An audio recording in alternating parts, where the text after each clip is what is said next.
Buenas noches, el día de hoy vamos a hablar de miocardiopatía restrictiva y el desarrollo del tema abarca la definición, la etiología, cuándo sospechar miocardiopatía restrictiva en base a los datos clínicos y presentaré un caso clínico de una miocardiopatía restrictiva infiltrativa como es la amiloidosis cardíaca, donde voy a destacar los hallazgos electrocardiográficos y ecocardiográficos con la modalidad bidimensional, tridimensional y de formación, así como establecer el diagnóstico diferencial entre una miocardiopatía restrictiva y la pericarditis constrictiva. La definición de miocardiopatía restrictiva es que esta entidad es una enfermedad del miocardio que produce disfunción diastólica secundaria a un aumento de la rigidez del ventrículo izquierdo, ya sea por infiltración o por fibrosis. La etiología puede ser primaria o secundaria específica. La primaria abarca los casos en los que se han descartado las formas específicas y la secundaria tenemos que las causas más frecuentes son la amiloidosis, la hemocromatosis, la sarcoidosis, el síndrome hipereosinofílico, la esclerodermia, el síndrome carcinoide, la fibrosis endomiocárdica, la miocardiopatía restrictiva familiar, entre otras causas. ¿Cuándo debemos sospechar una miocardiopatía restrictiva? La sospecha de miocardiopatía restrictiva se produce cuando existen dos de estos tres criterios que a continuación voy a mencionar, como la insuficiencia cardíaca sin causa aparente, el ecocardiograma sugestivo, las manifestaciones sistémicas sugestivas de entidades que puedan producir miocardiopatía restrictiva secundaria. Dentro de las pruebas complementarias tenemos la radiografía de tórax, que muestra cardiomegalia leve a expensas principalmente de cavidades auriculares e hipertensión venocapilar pulmonar. El electrocardiograma tiene complejos QRS de bajo voltaje y defectos de la conducción intraventricular y o auricular. El ecocardiograma muestra dilatación vía auricular con ventrículos no dilatados, con función sistólica normal, disfunción diastólica con un patrón restrictivo, grosor parietal del miocardio o del endocardio normal en las miocardiopatías restrictivas idiopáticas o aumentado en las miocardiopatías restrictivas infiltrativas y derrame pericárdico.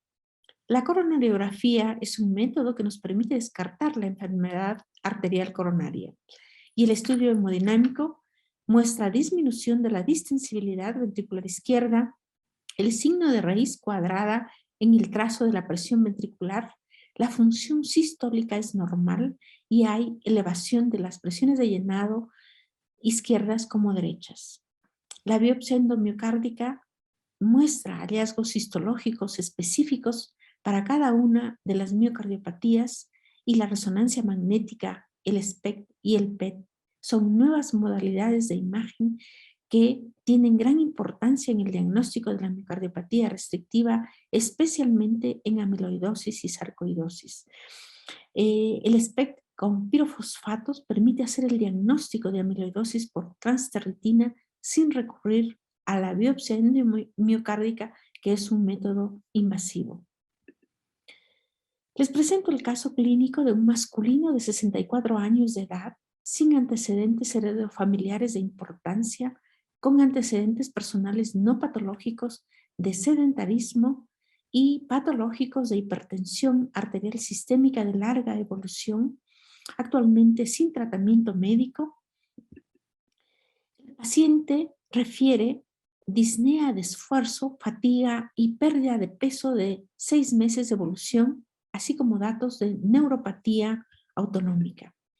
A la exploración física se encuentra una presión de 90 a 60 milímetros de mercurio, una frecuencia cardíaca de 75 latidos por minuto, una frecuencia respiratoria de 20 respiraciones por minuto y el paciente se encuentra afebril. La ingurgitación yugular es grado 1, no se auscultan soplos carotídeos, los ruidos cardíacos son rítmicos, se ausculta un soplo orosistólico en foco mitral y tricuspidio grado 2 de 6. Los pulmones Se auscultan con estertores basales bilaterales, el abdomen es blando y depresible a la palpación y las extremidades especialmente inferiores con ligero edema. El electrocardiograma muestra los complejos QRS de bajo voltaje. El PR está prolongado, quiere decir que hay un bloqueo auriculoventricular de primer grado. Hay pobre progresión de la R de B2 a B6, sugestivo de un infarto. Y aquí les muestro el ecocardiograma transtorácico. Vean ustedes en el eje largo parasternal, con engrosamiento de la válvula aórtica, de las valvas de la válvula mitral, con hipertrofia concéntrica del ventrículo izquierdo con adecuada contractilidad, pero en el septum interventricular observamos el patrón de vidrio esmerilado, la aurícula izquierda está dilatada, hay ligero derrame pericárdico, así como derrame pleural.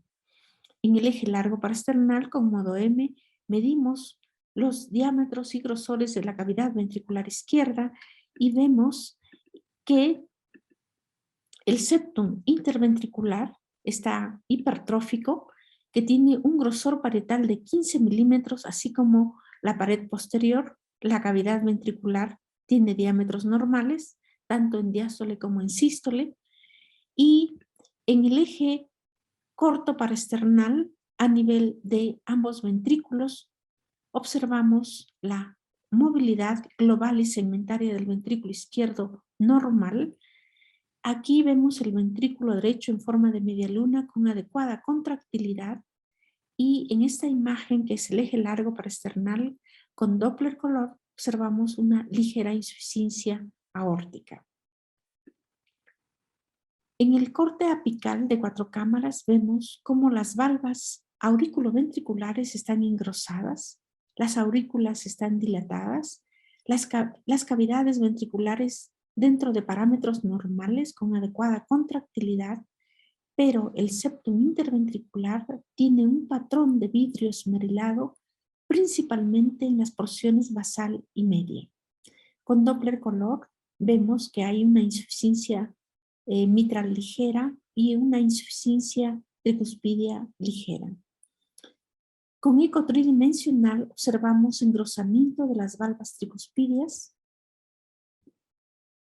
y en esta imagen tridimensional en 4 cámaras vemos con mayor detalle el engrosamiento de las valvas auriculoventriculares, así como del septum interauricular, dilatación de las cavidades auriculares con un volumen indexado de 46.3 mililitros por metro cuadrado en los planos apical de 4 y 2 cámaras. Quiere decir que la aurícula está dilatada. El valor normal es menor o igual a 34 mililitros por metro cuadrado. En esta imagen de 4 cámaras con Doppler pulsado a nivel de las valvas de la válvula mitral, observamos el flujo diastólico mitral con la onda de llenado rápido u onda E y la de contribución auricular u onda A. Medimos la pendiente de desaceleración, la cual es menor de 160 milisegundos, y la relación EA es de 1.5, lo que indica un patrón restrictivo de llenado ventricular izquierdo. Aquí mostramos en Doppler tisular en el plano apical de 4 cámaras, colocando la muestra de volumen en la porción basal del septum interventricular, y obtenemos la velocidad tisular de la onda E', A' y de la onda sistólica, y la relación E' es 19.9, lo que indica que hay hipertensión telediastólica del ventrículo izquierdo. Quiero mencionar que la E corresponde a la onda E del flujo mitral, y E', que es la velocidad tisular de la onda E. Aquí tenemos el cálculo de la fracción de expulsión del ventrículo izquierdo y los volúmenes ventriculares por método tridimensional, es decir, sin hacer presunciones geométricas, podemos obtener latido a latido la función ventricular y esta técnica es comparable a la resonancia magnética, que es el método estándar para el cálculo de los volúmenes ventriculares y de la fracción de expulsión del ventrículo izquierdo. En esta imagen observamos el strain longitudinal del ventrículo izquierdo. Este es el ojo de buey o bull eye, donde observamos que el strain longitudinal está disminuido en las porciones basales y medias y tiene un apical sparing aquí, que es característico para la amiloidosis cardíaca, y vemos como el strain global longitudinal es de menos 13.2%, quiere decir que está disminuido.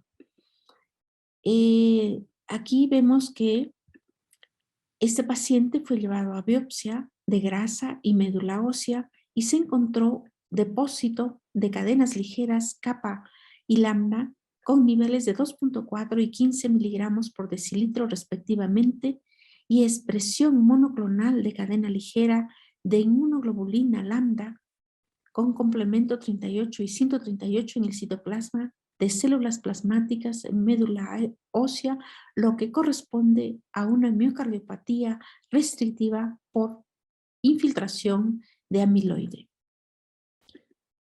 El paciente se encuentra actualmente en clase funcional 3 de la New York Heart Association.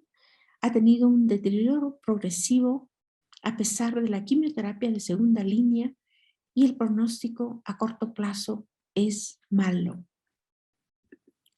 La amiloidosis es una enfermedad sistémica grave que se produce por el depósito extracelular de fibrillas anormales insolubles amiloide secundario a un exceso de producción o a una alteración genética.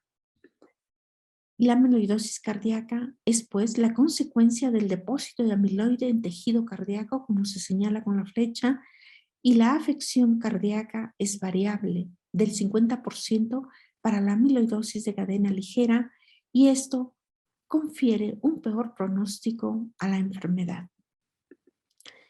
Dentro de las manifestaciones clínicas tenemos la insuficiencia cardíaca por disfunción diastólica relacionada con el incremento del grosor parietal y posteriormente disfunción sistólica, angina de pecho por infiltración amiloide de la microvasculatura y de las arterias coronarias epicárdicas. Vemos que se puede presentar síncope, arritmias, muerte súbita, neuropatía autonómica, taponamiento cardíaco, miocardiopatía hipertrófica con obstrucción al tracto de salida y evento vascular cerebral como primera manifestación. El electrocardiograma muestra complejos QRS con bajo voltaje en el 46% de los casos, hipertrofia ventricular izquierda solamente en el 16%, pseudoinfarto en el 47%, bloqueo de rama, fibrilación auricular y bloqueo auriculoventricular de segundo y tercer grado. El ecocardiograma muestra engrosamiento de la pared del ventrículo izquierdo, como hemos visto en el estudio previo, con grosor parietal mayor o igual a 12 milímetros. Tiene un moteado brillante o granular del miocardio, especialmente a nivel del septum interventricular, y es importante establecer el diagnóstico diferencial con otras causas de hipertrofia, y esta modalidad tiene una sensibilidad del 87% y una especificidad del 81%. Hay incremento del grosor del septum interatrial. La disfunción diastólica puede ser leve a moderada con patrón restrictivo y derrame pericárdico se presenta en el 50% de los casos y es un parámetro de mal pronóstico. El espesor parietal mayor de 15 tiene peor pronóstico a largo plazo. Y si nosotros recordamos, nuestro paciente tiene grosor parietal mayor de 15 milímetros, tanto para la pared posterior como en el septum interventricular. Este es un ejemplo o una correlación del ecocardiograma transtorácico de un paciente con amiloidosis cardíaca y con una pieza anatómica correspondiente de un paciente con amiloidosis cardíaca. Vemos cómo hay hipertrofia concéntrica, también en la pieza anatómica, y las valvas auriculoventriculares están engrosadas, así como el septum interatrial. Igualmente en el corte apical de 3 cámaras observamos el engrosamiento de las valvas mitrales, en este caso el engrosamiento del septum interatrial, que correlaciona con la pieza anatómica perfectamente. El ecocardiograma puede mostrar dilatación de la aurícula izquierda y presión del ventrículo izquierdo elevada. Esto cuando el diámetro de la aurícula izquierda es mayor de 23 milímetros por metro cuadrado, o el área de la aurícula es mayor a 20 centímetros cuadrados, o el volumen máximo mayor de 28 mililitros por metro cuadrado. Esto es un parámetro de mal pronóstico a 1 y a 5 años. En la amiloidosis de cadena ligera, la aurícula izquierda mayor de 23 milímetros por metro cuadrado en comparación a la aurícula izquierda menor de 23 milímetros por metro cuadrado, a 1 año tiene una sobrevida, en este caso de mayor de 23 milímetros por metro cuadrado, del 61%, versus 83%, y a 5 años solamente del 39% versus 72%, con una P estadísticamente significativa. En esta imagen les muestro el diámetro indexado de la aurícula izquierda, y vemos cómo aquellos pacientes que tienen un diámetro indexado mayor de 23 milímetros por metro cuadrado tienen peor sobrevida en relación a aquellos que tienen un diámetro indexado de la aurícula izquierda menor de 23 milímetros por metro cuadrado. El ecocardiograma de spectral tracking es un método que permite hacer un diagnóstico de la disfunción subclínica usando el mapa polar paramétrico del strain regional longitudinal. Las alteraciones en el strain son fácilmente reproducibles y reconocibles con una alta precisión diagnóstica diferencial entre la amiloidosis cardíaca y otras causas de hipertrofia. Vean que el apical sparing es una preservación relativa del strain longitudinal apical con disminución en segmentos medio y basal. El spectral tracking tiene mal pronóstico cuando el strain longitudinal global bidimensional es mayor de menos 11.78%, con una diferencia estadísticamente significativa. Si nosotros vemos en esta gráfica de sobrevida, observamos que los pacientes que tienen un strain mayor de menos 11.8% tienen peor sobrevida en comparación a los pacientes que tienen un strain menor de 11.8%. Aquí vemos diferentes estadios de la enfermedad, aquí en un estadio inicial, pero esto va progresando y observamos la imagen característica que acabamos de mencionar con el apical sparing. En algunos casos, con el tratamiento, esto puede mejorar, como ocurre en la figura H. Ese es el estudio histológico que se obtiene mediante la biopsia endomiocárdica. En A tenemos la técnica de Masson, que corresponde al depósito intersticial de amiloide. En B tenemos la técnica de rojo Congo. El material entre las fibras miocárdicas se tiñe de color rojo. En C, la técnica de polarización con birrefringencia del material. La polarización se observa en color verde manzana, o sea, estos colores que están aquí. Y la técnica histológica de fluorescencia con tioflavina T, el amiloide fluoresce entre las fibras miocárdicas y en la pared de un vaso sanguíneo, como ustedes pueden observar en esta imagen. En relación al diagnóstico diferencial, es mandatoria la diferenciación entre la pericarditis constrictiva y la miocardiopatía restrictiva. Para ello nos basamos en los antecedentes y en las pruebas complementarias. En esta imagen nosotros tenemos un eco con una pericarditis constrictiva. Vean ustedes, importante dilatación de las cavidades auriculares. Las cavidades ventriculares tienen un diámetro y una contractilidad normal. No está hipertrófico el ventrículo izquierdo como ocurre en la miocardiopatía infiltrativa. En el eje corto observamos que la movilidad global y segmentaria es normal. Existe derrame pericárdico. Aquí también observamos en el techo de ambas aurículas, especialmente de la aurícula derecha, ligero derrame pericárdico.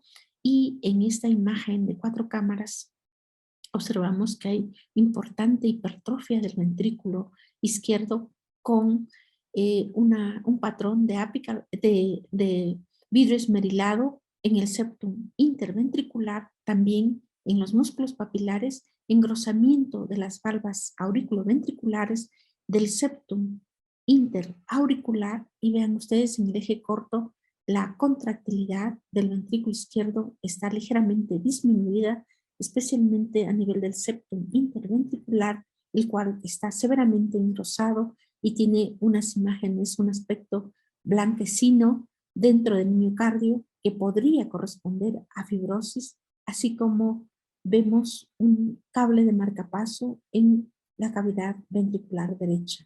Igualmente en esta imagen que corresponde a una pericarditis constrictiva. Aquí muestro las imágenes de la pericarditis constrictiva, tanto ecocardiográficas que ya les describí, con la fecha se señala el derrame pericárdico, el pericardio está engrosado, derrame pericárdico, aurículas muy dilatadas, cavidades ventriculares normales, sin datos de hipertrofia, con el strain global de la aurícula izquierda vemos que está severamente disminuido el strain global longitudinal, así como el strain global longitudinal de la aurícula derecha. Y aquí vemos el estudio histológico, donde observamos que hay zonas de fibrosis más importantes en la aurícula derecha que en la aurícula izquierda, y en esta pieza anatómica, un corte a nivel de ambos ventrículos, observamos la importante hipertrofia concéntrica y este aspecto blanquecino que corresponde a el engrosamiento del pericardio. Esta es una miocardiopatía restrictiva, un caso de un paciente con sarcoidosis cardíaca. Vean ustedes en el eje corto a nivel de ambos ventrículos observamos la gran hipertrofia que ya les había descrito previamente, igual en el corte apical de 4 cámaras con este patrón de vidrio esmerilado en el septum interventricular que corresponde con la pieza anatómica de un paciente que falleció por esta cardiopatía, por esta miocardiopatía con hipertrofia de las paredes ventriculares. Y aquí tenemos un ganglio y aquí el estudio histológico que muestra este granuloma que se señala con la flecha y la biopsia endomiocárdica. Acá mostramos con Doppler, bueno, con strain longitudinal global de la aurícula izquierda, que este está severamente disminuido. También el strain global de la aurícula derecha. Vean ustedes este strain global sumamente bajo. Y bueno, la pericarditis constrictiva y la miocardiopatía restrictiva representan un reto diagnóstico, tanto para el clínico como para el especialista en imagen cardíaca. La ecocardiografía, como ustedes ven, Es un método eficaz para establecer el diagnóstico diferencial entre estas dos patologías, quiere decir, entre la miocardiopatía restrictiva y la pericarditis constrictiva. Se recomienda un análisis cuidadoso de la función diastólica utilizando el Doppler pulsado y el Doppler tisular, como ya les he mostrado previamente, y es muy importante establecer un diagnóstico diferencial, ya que el tratamiento y el pronóstico son diferentes. Los pacientes con pericarditis constrictiva son candidatos a una pericardiectomía total o parcial. En cambio, aquellos con una miocardiopatía restrictiva no tienen tratamiento específico y en algunos casos el trasplante cardíaco podría ser una opción. Muchas gracias por su atención y me pongo a sus órdenes para las preguntas.